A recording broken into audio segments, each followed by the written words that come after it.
पिछले 4 दिन से दामाद ससुरारी में टिक के खात रहे। कबो साली साहिबा रोक लें, कबो सरहज रोक लें, कबो सासू माँ रोक लें। जब 4 दिन बीतेगा तो पच जाए का तैयार भैं तो ससुर जी कहें दामाद जी आज 4 दिन होइन गया है, एक दिन और रुक जा। हमारे कहे से कहें ठीक है, अब एक दिन और रह गए। ओकरे बाद ससुर जी शाम के कहें कि दामाद जी अब आप 2 दिन और न जाइए, परसों से हमारे धान काटा जाए और रुक जाए, धनवा हमार कटवाए लें तब जाए। कहें ससुर जी आप कैसी बात करते हैं, आपके यहाँ दामाद से धान कटावा जाता है, खेत कटावा जाता है।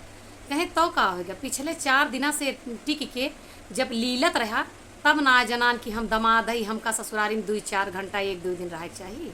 8 दिन से परा हा तब ना जनान आज हम कही देहन तब जो ना है तुम्हें ला। कहे नहीं ससुर जी हम अब चला जाब, अब कभो ना उबे।